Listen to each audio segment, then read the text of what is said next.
इस पर भाषण देते हुए आत्मविश्वास को कैसे बढ़ाएं, चाहे कितनी ही बड़ी ऑडियंस हो उनके सामने कैसे अपनी मन की बात को बोलें। ये वीडियो डेडिकेटेड है उन सभी लोगों के लिए जो बड़े अच्छे बंदे हैं, जो अपने दोस्तों में आराम से बोल लेते हैं, जो अपने फैमिली में अच्छे से बोल लेते हैं, अच्छा लिख लेते हैं, गा लेते हैं, सब कुछ अच्छा कर लेते हैं। लेकिन जहां पर पब्लिक परफॉर्मेंस की बात आई ना, जहां पर इनके हाथ में माइक पकड़ा दिया जाए, वहां पर इनका हाथ कांपने लगता है, पसीना छूटने लगता है, पैर कांपने लगते हैं, मन से विचार आता है कि यार ऐसा लगने लगता है जैसे किसी ने इनकी गर्दन पे तलवार रख दी हो। स्टेज फियर जो है ना बहुत सारे लोगों में, आप में से बहुत सारे लोग ऐसे हैं जिनके पास अच्छा खासा नॉलेज है। जब आपके सामने कोई कुछ बोलता है ना तो आपको लगता है कि इससे ज्यादा तो नॉलेज मेरे को पता है, लेकिन उसकी बात क्यों चलती है? क्यों? क्योंकि उसके पास में कॉन्फिडेंस ज्यादा है, वो ज्यादा लोगों के सामने अपनी बात को इफेक्टिव तौर पे रख पाता है। नॉलेज आप में भी उतना ही है, उससे ज्यादा ही है, लेकिन आपकी बात क्यों नहीं लोग मानते, आपकी इज्जत क्यों नहीं करते, आपको स्मार्ट क्यों नहीं मानते? क्योंकि आपके अंदर फियर है। किसका फियर है? स्टेज पे जाने का, लोगों के सामने बोलने का, इतनी सारी ऑडियंस को संभालने का।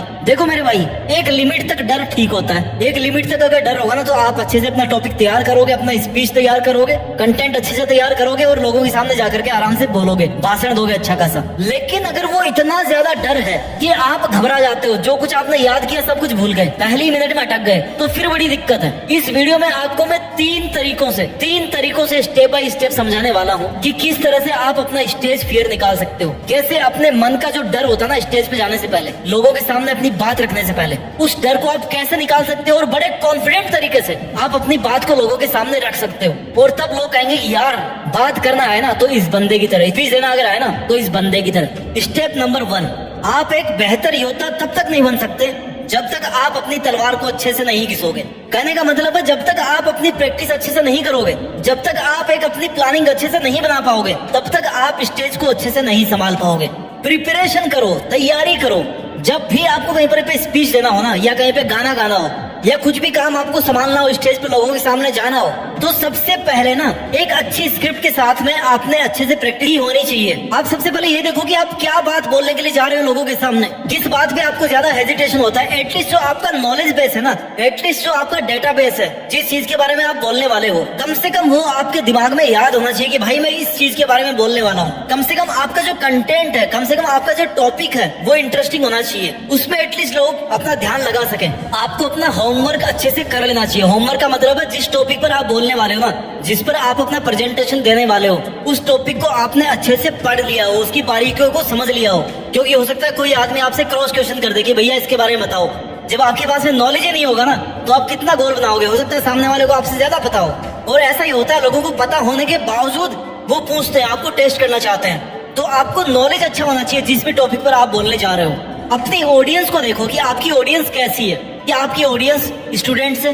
क्या आपकी ऑडियंस फीमेल्स है? क्या आपकी ऑडियंस ज्यादा उम्र के लोग हैं? तो आपको उसी हिसाब से समझना पड़ेगा कि भैया उन लोगों को क्या पसंद है, उन लोगों की हॉबीज क्या क्या है, उन लोगों का इंटरेस्ट क्या क्या है, उन लोगों की दिक्कतें क्या क्या है। ये आपको समझना पड़ेगा। अपनी ऑडियंस के बारे में आपको जानकारी लेनी पड़ेगी, अंडरस्टैंड करना पड़ेगा कि भैया ये जो एज ग्रुप है ना, ये जो तबका है ना, इनकी जरूरतें ये है, इनको इस तरह से बात समझ आती है। अगर आप कहीं पर स्पीच देने वाले हो तो प्रिपरेशन में आपका एक पार्ट ये भी आता है कि आप जहां पर भी स्पीच देने वाले हो, जहां पर भी आप स्टेज पे खड़े होने वाले हो, आप थोड़ा सा पहले आ जाओ और अपने आप को ना फैमिलियराइज कराओ। वहां से आसपास का एरिया देखोगे भैया कहाँ पे आप खड़े होगे, आपके सामने कहाँ पे कौन लोग बैठेंगे, आपके जो मेन गेस्ट है वो कहाँ पे बैठेंगे और आपको कहाँ पर देखना है। माइक के साथ में आपकी लोकेशन क्या रहेगी। जब आप अपने आप को फैमिलियराइज करवा लोगे ना तो उसके बाद में आपको कंफर्ट होगा, आपको एकदम से ऐसे अजीब सा नहीं लगेगा कि यार मैं कहाँ पे आ गया। अपने आप को विजुअलाइज कराओ कि यार मैं यहाँ पर खड़ा होऊंगा, मेरा फोकस उन लोगों की तरफ होगा, वहां से लोग मेरे को देखते रहेंगे। अपने आप को विजुअलाइज कराओ और ऐसे विजुअलाइज कराओ कि आप स्पीच दे रहे हो और लोग इंटरेस्ट लेकर के आपको स्पीच सुन रहे हैं। जब भी तैयारी करो ना कहीं पर स्पीच देने की, तो अपने मैसेज, जो आप मैसेज कन्वे करना चाहते हो, देखो लाइफ में क्या होता है, जब भी आप कोई बात करते हो, किसी के सामने स्पीच देते हो, तो उसका एक कंक्लूजन होता है, फाइनल मैसेज होता है। जब आप कोई मूवी देखते हो तो लास्ट में क्या होता है, एक सीख मिलती है अपने को लास्ट में। तो उस सीख पर आप फोकस करो कि भैया end of the day, end of the speech लोग मेरे से क्या मैसेज लेकर के जाने वाले हैं, क्या उस मोटिव तक मैं लोगों को पहुंचा सकता हूं। आपका फोकस कभी भी आप पर, खुद पर नहीं होना चाहिए अनटिल अनलेस कि आप एक बहुत बड़ी सेलिब्रिटी हो, आप एक बहुत बड़े इंसान हो कि लोगों को आपके बारे में जानने में इंटरेस्ट है। आपको केवल जो आपका थीम है, जिस पे आप बोलने वाले हो, जिस चीज के बारे में लोगों को आप कन्विंस करने वाले हो, अपना मैसेज देने वाले हो, उस मैसेज पर आपका फोकस होना चाहिए। जब भी आप प्रैक्टिस कर रहे हो ना, जब भी आप प्रिपेयर कर रहे हो ना, तो रिकॉर्ड करो, सुनो कि आप कैसे बोल रहे हो, वीडियो बनाओ सेल्फी कैमरे से कि आप कैसे खड़े हो रहे हो, आपके फेस का एक्सप्रेशन सही जा रहा कि नहीं जा रहा, आपका जो टोन है वॉइस का वो सही जा रहा कि नहीं जा रहा। और इस प्रैक्टिस को आप खुद के सामने ही मत करो,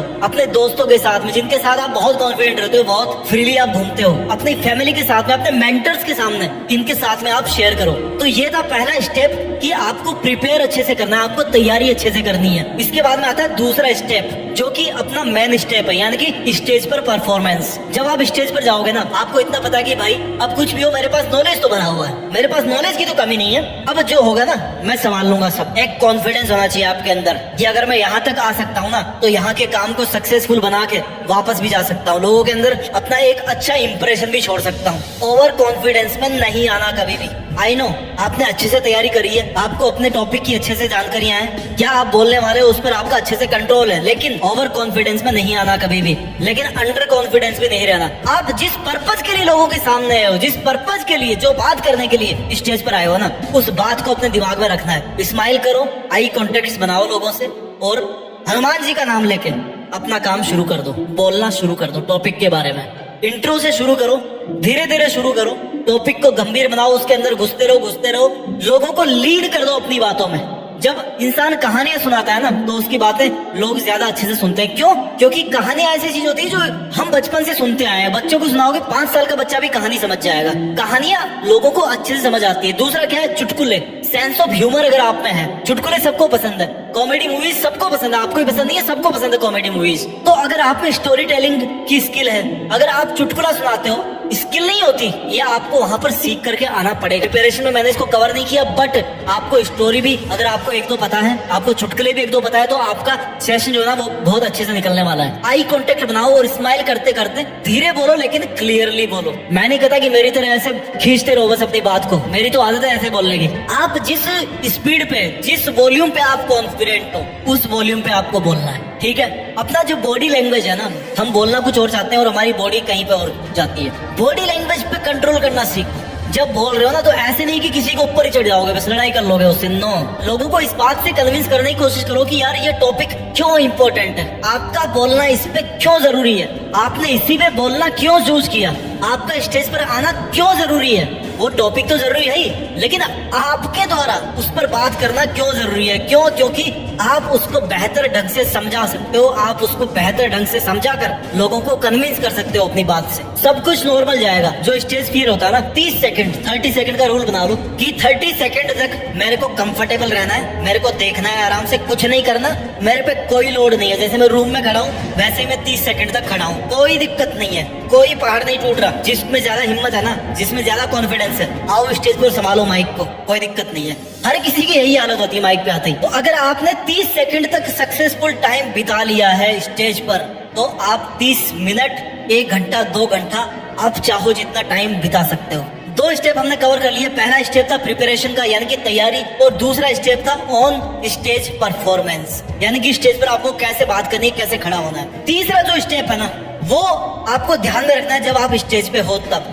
इसमें कुछ जो आपको ध्यान में रखनी चाहिए, क्योंकि वहां पर आपकी मेंटरिंग करने वाला कोई नहीं होगा। अच्छा करना है आप पे जाएगा, बुरा करना है आप पे जाएगा। माइंड सेट और खुद का कैसे ध्यान रखना है, खुद की बातों का, टॉपिक का कैसे ध्यान रखना है, वहां पे किस तरह की बातें होनी चाहिए, किस तरह की नहीं होनी चाहिए, ये आपको मॉनिटर करना आना चाहिए। जब आप स्टेज पे होते हैं ना तो कोई उस टाइम पे नहीं बोलेगा कि यार तू सही बोल रहा है, यार तू गलत बोल रहा है, लेकिन केवल आप ही वहां पे होंगे जो अपना ख्याल रख पाओगे। जब भी आप बोल रहे हो ना, अगर आपने कोई इंपॉर्टेंट बात बोली, आपने कोई लंबा सेंटेंस बोल दिया, सांस लो, आराम से सांस लो, 2 सेकंड लोगों को सोचने का मौका दो।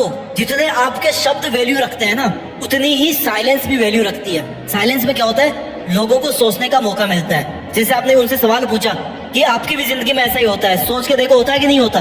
उसके बाद में थोड़ा सा गैप, लोग सोचेंगे कि हाँ यार होता तो मेरे साथ भी है। उसके बाद में फिर उनसे आगे जुड़ते जाओ। पॉजिटिव सेल्फ टॉक करो अपने आप से कि यार मैं कर सकता हूँ, यहाँ तक आ गया, इतना सीख लिया तो आगे तो कर ही लूंगा, क्या बिगड़ जाएगा, कुछ नहीं बिगड़ने वाला। अगर नर्वस हो रहे हो ना तो कोई दिक्कत नहीं है, बोलो कि नॉर्मल है यार, इतने बंदों के सामने खड़ा हूँ, कम बात है क्या? होना नॉर्मल है, कोई दिक्कत नहीं है। जब भी आप ऐसे स्टेज पर बोलने के लिए जाते हो या जब भी आप अपना पब्लिक फियर निकालना चाहते हो तो आपको ना मेडिटेशन प्रैक्टिस करना चाहिए। बहुत तगड़ी चीज है, कहने की जरूरत नहीं है, सबको पता है, लेकिन इतनी ज्यादा पता है ना कि कोई करता कोई नहीं है। सबको लगता है कि यार नॉर्मल चीज है, तो बहुत कॉमन चीज है, लेकिन आपको करना चाहिए।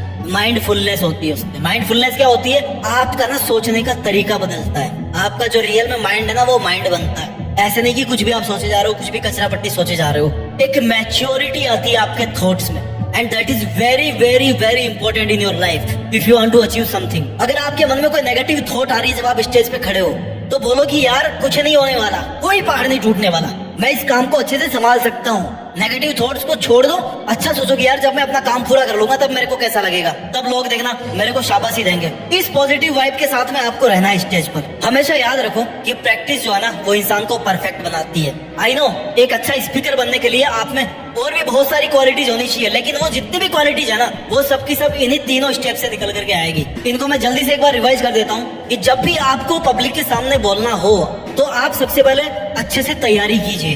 दूसरा स्टेप यह है कि जब भी आप स्टेज पर चढ़े हो, जब आप बोल रहे हो लोगों के सामने, माइक आपके हाथ में हो, तो धीरे धीरे बोलो, आराम से बोलो, धीरे धीरे लोगों से कनेक्ट होते जाओ।